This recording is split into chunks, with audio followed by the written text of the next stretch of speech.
Okay, hello Liberty Mastermind podcast audience. Hello YouTube. This is Pat from the podcast. I also run uncensoredtactical.com. And today is going to be audio heavy, so I'm just driving to the gym and the camera's just kind of facing out the front of my windshield here. I did a short article tonight on uncensoredtactical.com. It's called Bureaucracy Indicator Hallway Talk. So since we're talking about liberty and freedom, and since that's really important to me, and I think it should be to everybody in this country, one of the most important ways that you can get to that state of freedom is by using that big wet noodle in your head. And if you're stuck in a bureaucracy, we're going to give you a little mental experiment, or even it's an actual kind of information gathering experiment you can do at your job or your bureaucracy or your organization. So let's start with Pournell's iron law of bureaucracy. So roughly that says in every organization, in every bureaucracy, there are two types of people. The first group of people is the people that are busy doing the mission. They're the ones achieving the mission, and they're focused on the mission, and they're committed to achieving the mission, getting results.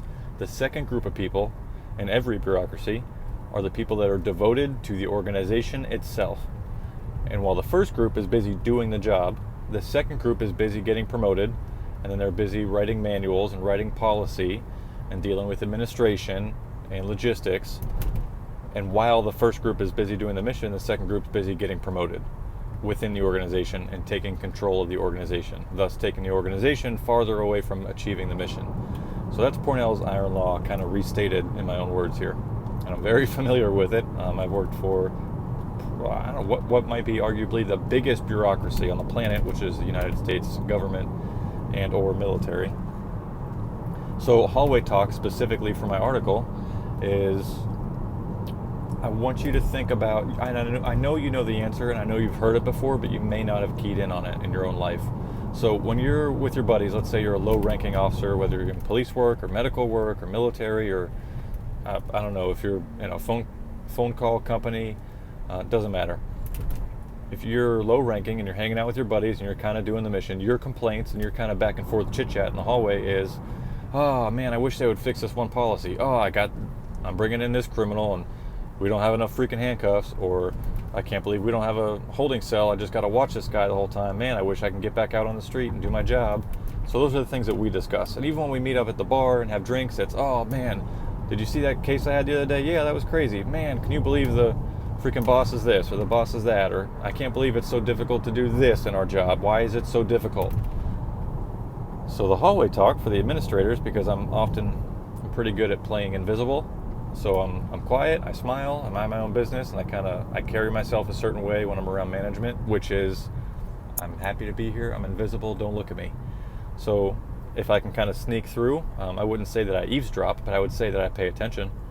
So a lot of times I hear middle and upper management, their complaints and their kind of hallway talk, they poke their head in and they're walking around in their big, important, high command hallway, and they're not kind of hanging out in the slums with us getting the job done. So when they get out of their swivel chair in their AC and they're talking to each other, they say, oh man, hey, did you hear about that new retirement change? Oh yeah, that one I hear probably the most. I hear, oh yeah, I get this promotion and this retirement change thing. I got to get those 3 more points for retirement because every 5x years times 2 is what the percentage of my annual this and that. And I got to worry about the taxes, and I got this big number one biggest thing I hear in middle and especially upper management.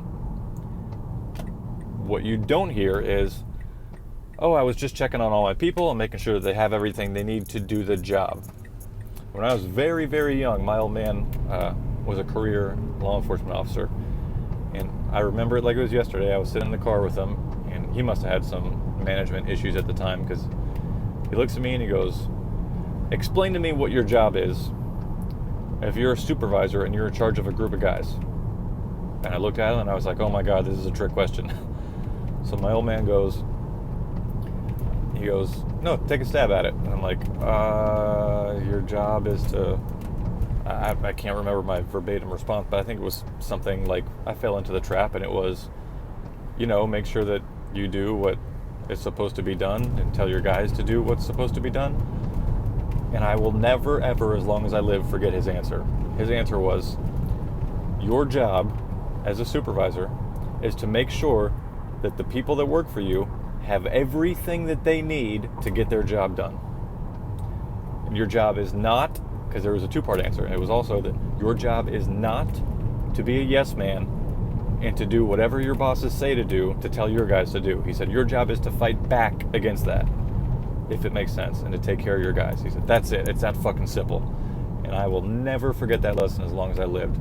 So when you're out and about and you're in your bureaucracy and you're walking through the hallways, and you can even do it like if I go to the clinic to kind of be seen for something in the military, I can hear the different groups of people talking about different things, and the lower ranking guys complain about, oh man, these hours suck, I can't believe we have to show up during this policy sucks, that policy sucks. And the higher ranking guys, it's, oh yeah, I'm gonna take this extra class, and I'm gonna switch my hours around, and I got this new retirement thing I gotta fill out. God, that is so common. So just perk your ears up. Maybe I'm lying to you, maybe I'm not. Don't take this for gospel, but do your own research, keep your ears open, and so that you can live a better, more freedom and liberty oriented life. Try and wake up to see the bureaucracy that you work for, and hopefully you can do like me, and hopefully I can achieve in it in my own life as well. I do not want to be employed much longer.